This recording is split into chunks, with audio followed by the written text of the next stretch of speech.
Howdy y'all, this is Tony Paradis, registered dietitian, personal trainer, and welcome to our last installment of Practical Programming. This is Programming Guide for Personal Trainers. Today we're talking about periodization. We already went over the basics, we already talked about some fitness variables, and now we're going to wrap it up in a part 3 of periodization and talking through the different types and how you can apply it to your training program. So what is periodization? Periodization is a planned long-term training. Okay? It's planning the variety, it's planning the timing of the focus, and it helps to prevent plateaus. It's that good balance between variety and doing the same thing over and over again. It's finding the balance between the two of those. The planning of periodization can go in from the year, the month, the week, to day, to even, into the set. Okay. Linear periodization. This is the classic periodization. This is what got it all started. This is where you move through the year starting at a higher rep range, a higher volume, going to a higher intensity. So it looks something like this, starting off with like 20 reps in January. By the time you get to July, you're training 3 reps. There's more to it than that, but the way I'm trying to present this is so that you guys have a very clear and simple understanding so that we can actually get into the practical component of this. So that's what linear periodization looks like. It's going in a linear format, either up or down. Nonlinear periodization, this is one where you can be really flexible. So the workout is dictated by the client's energy level, needs, motivation when they walk in. So let's say that the person comes in, they're feeling really good and focused. This is a day that you're going to have maybe your highest intensity day. You're going to try to load up as much weight as you can, push the client as hard as you can, as many sets as you can possibly get them to do. Maybe they're not feeling so good. Okay, maybe you're going to work them at a lower intensity, maybe a higher rep range, lower weight. It just really depends on the client and what you can get them to do at that time. So it's really going to vary. And this is one, I'm going to talk about this more later, but this is one that you have to really use in your toolbox when you're training normal people, because they're not professional athletes. You're going to have to train them, in a way that they can be trained. Okay, block periodization. So this is where you put your training into blocks. It's not necessarily linear. And a way that you can look at this is maybe week one. Each month could be a block, and each week is a block. So in week 1, maybe that's your high rep week. Week 2, medium reps down to low reps, or your heaviest weights. Kind of undulating the amount of reps and sets that you're doing. Your week 4 could be a deload. So each week has a block of a focus. High rep, medium reps, low reps, and a deload is the example that I give you guys here. Okay, daily undulating periodization. Daily undulating periodization is, instead of a week where we're choosing a focus, we have a different focus every day.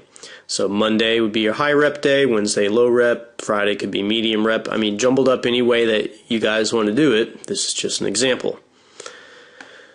Okay, so kind of going back over that. So we have our linear, moving in a straight line, non-linear. It kind of depends on what the client needs to do that day. A block periodization, so having a training block, usually a week, sometimes a couple weeks, maybe a month. And then daily undulating, so you're getting more variety more often. So consideration. So normal people are going to mess up your perfect little programming because they aren't professional athletes. They're going to call in sick, they're not going to make it in, they're going to sleep in or whatever, you're going to miss that day. You have to be flexible. They might take a month off for vacation, okay? And oh no, you missed your hypertrophy month. No, you guys have to be flexible. And find the balance between including enough variety but don't turn it into a circus act. You don't have to have your client do a completely different workout every time they come in. Okay, so periodization is not mutually exclusive, meaning that however you set it up, you're going to have components of either the daily undulating periodization, linear, block, nonlinear, conjugate method, any way that you set it up. So, for example, I could have a workout program where every day of the week they come in, they do a different rep range. That would be daily undulating periodization. Okay? But even though they're doing a DUP every day they come in, I can still do a linear progression of the amount of sets that they're doing. So on week 1, I could do 3 sets. On week 2, 4 sets, 5 sets. Okay, so that would be like a linear way to increase sets over the block of the month. I could have a monthly focus also, which would be a block periodization. So maybe January, I want to train mostly strength. So maybe instead of a 12-5-8, I have maybe like a 5-3-8. So mostly strength. So that would be the block. Okay. Maybe I want mostly size for February. Maybe that would look like this, like an 8, a 10, and a 6. Okay, for my daily undulating periodization. I can still linearly increase my sets. There's lots of different ways that you can do this, but you can also change it up by changing up the exercises as well too. So your block could be, maybe January is mostly barbell movements, maybe February is mostly dumbbell movements. Example for that. So what I want to do is I actually want to go into an example and kind of show you guys how we do that here. Okay, so let's say that this is, remember the workout we wrote last time where we put in our exercise variables? Okay, so I'm going to look at this routine and I'm going to say, okay, so I have kind of a different rep range for all of my exercises, but it looks like it's a little bit higher rep range when they come in for this like 30-minute session. So maybe I want to do a daily undulating periodization. So I'm going to copy this. And let's say that this person is working out with me and it looks like the focus of this is higher rep range. So maybe I'll even take that a step further and I'll go an even higher rep range. So maybe these will be 15, maybe these will be 25, maybe I'm going to go 15 for these, and then 20 for these. Okay, maybe I'll do this one at 45 seconds for the plank. So now you can see that I have a lower and a higher range here, so that would be like a daily undulating periodization in the way that that works. Okay, so I could also do a set progression here, which would make this, let me see if I can't duplicate that. Okay, so on my next sheet that I go over, so my sheet 1 here has the amount of sets that I'm doing, and maybe this time what I want to do is I want to increase the amount of sets that I'm doing here for my main exercise, and I'll have to knock off some to make room in the time that I'm training as well. So you can see that these kind of assistance exercises, I'm just doing 2 sets of those.